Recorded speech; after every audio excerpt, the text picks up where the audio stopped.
Alright, so I'm going to show off right now how I made a No More Heroes 1 controller configuration in Dolphin. As you can see, No More Heroes right there. Using just an X input controller, there's no motion going on. I just didn't see anything on the internet that helped with this sort of thing, so hopefully this kind of gets across what I did. So AB 1, 2, plus minus, these are all kind of just mapped to certain buttons that felt correct. They're not the important part. D-pad, same thing, it's just on the right analog stick so that you can dodge and move the camera.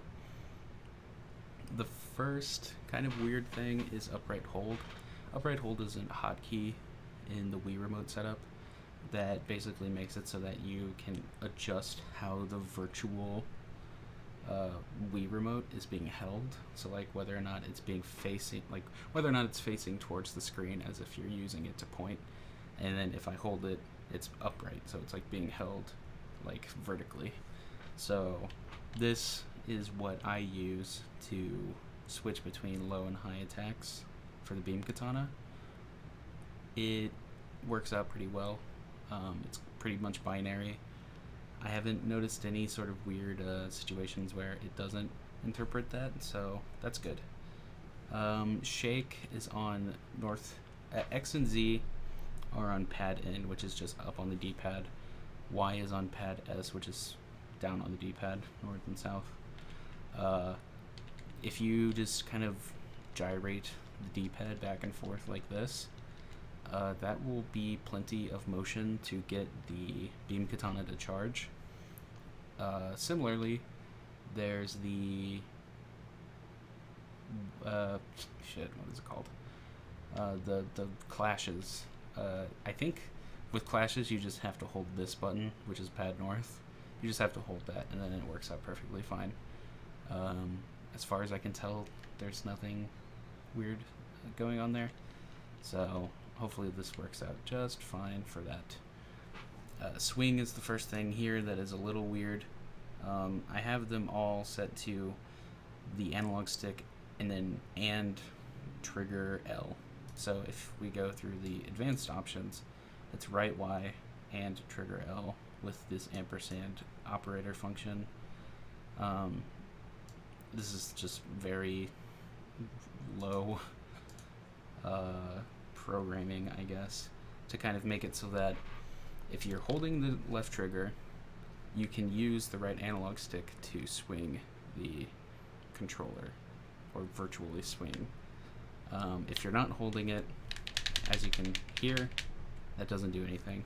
But if you are holding it, it does do that. So that makes it so that the swinging isn't interfering with the low and high beam katana functions, but it also means that you can kind of just hold down a button and then do your quick time event prompts. So that's pretty useful. There are 3 things here that I had to adjust to make them work correctly. Actually, I don't even know if one of them is necessary, but I would change it if I were you, just because it worked out fine, and I don't see any need to change them. So first things first is setting the range to each of these 4 inputs. Setting it to 500 means that the range is just greater. I really don't know what this option means, but it did what I needed it to. So, and somebody that did a mouse and keyboard setup also did this, did that, and they said that it worked out fine. So I just took their idea. Distance is 75 centimeters.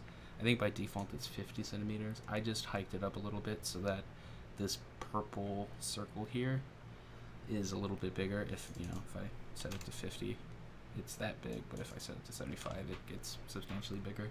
I believe that just makes it so that the whenever you're doing a motion, like imagine you're playing the game as if you're holding a Wii remote and a nunchuck.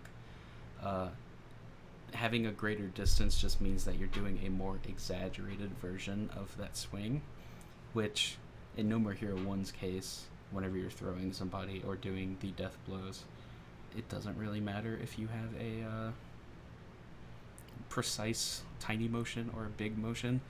If anything, big motions are probably favored, so that's why I changed that.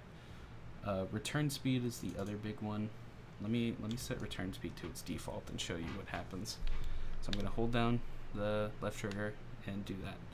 Do you notice how slowly that red dot is returning back to the center? That is the game, or rather Dolphin. That's Dolphin interpreting the return speed being 2 meters per second. So I set it to the same as the standard speed, which basically makes it so that the analog stick and the swings are 1-to-1. As you can tell, it makes it so that the red dot returns to the center faster. This basically makes it so that spamming motions is possible, which unfortunately the one downside to this setup that I have going on here is that sometimes swings will be hard to do precisely. Like doing just perfect straight motions upward requires like a lot of deliberate inputs, whereas if I just kind of spam it, eventually I'll get one. If you can, so I'm going to rotate the stick pretty slowly, and as you can see, it really likes to favor the non-cardinal directions. I don't know why it does that. I think it has something to do with it being attached to an analog stick, but I do believe that is what's causing these inputs to not come out consistently. But I'm fine with it, because all I have to do is whenever a throw or something shows up, I'm just going to like do that and just kind of like wildly spam the motion, and there's basically a guarantee that one of them will cause it to happen. I haven't had a situation yet where I have failed a quick time prompt through that, so yeah, it works fine for my standards, but if you have a way to fix it, that would also be good. So yeah, this is pretty standard fare. I put the lock on shoulder L, and then camera centering is on thumb. This does motion, and then this is the same as the other stuff. So yeah, that's basically it as far as I remember. Those are the only motions that need to be set. This makes this configuration that I have going on right here has made it so that I can get through the intro tutorial of the game, which is far better than what I was able to do before. So, oops, let me stop the current emulation. Alright, I'm going to show off the tutorial and kind of talk about certain things that might not have worked out in the original form of this configuration, which was definitely a problem. But this makes it so that everything works out fine. Oh, non-skippable intros. Ubisoft presents. Thanks, Ubisoft. Do you remember when Ubisoft was just a company that would publish a bunch of third-party things? I miss when they did that. Anyway, I'll just choose sweet difficulty, it doesn't matter. I'll probably play through mild on my own playthrough for the gamer cred. I don't have spicy unlocked, sorry.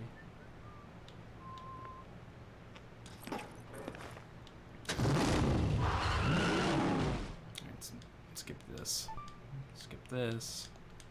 Skip this. Thank you.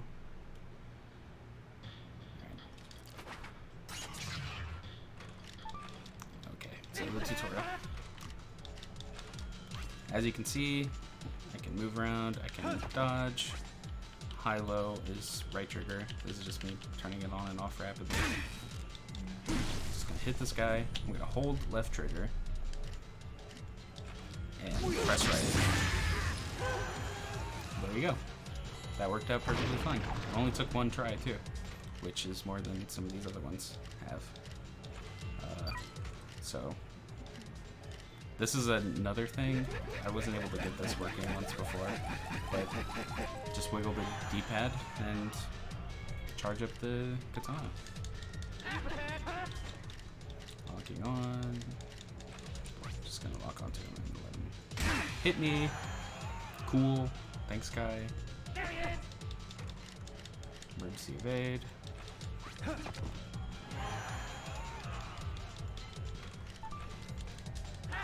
I don't know if you can tell, but I've done this tutorial a lot. So yeah, this one I just hold the up button on the D-pad and it does it pretty excellently.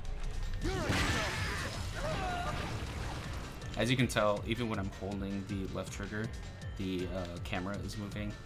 I think there's an operator function in the advanced settings of Dolphin that would let me make it so that whenever I'm holding the button, I can't move the camera. I don't know it though.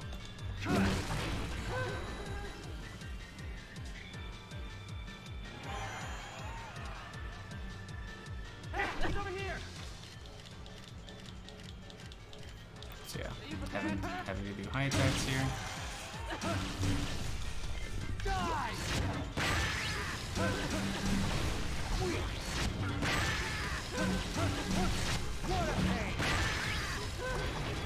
Pretty efficient.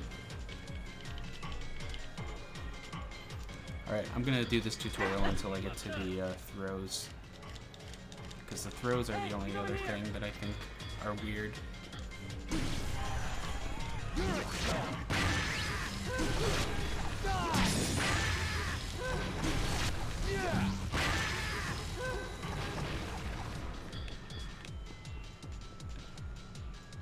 Oh, I didn't realize I was preventing the tutorial from continuing. Alright, read attacks.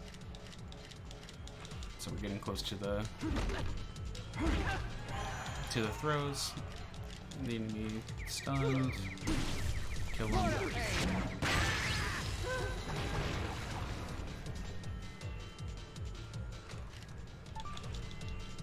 He's over here.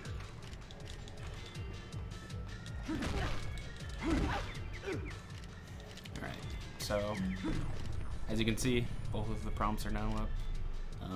I have it so that the left analog stick is the nunchuck and the right analog stick is the Wii remote.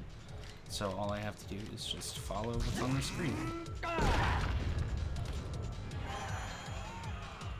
And it works out fine. So yeah, that's basically it. Hope that helped. If you have any solutions for the weird little problems I have, let me know. But other than that, I think that makes this game playable without the Wii remote. So hope that's useful.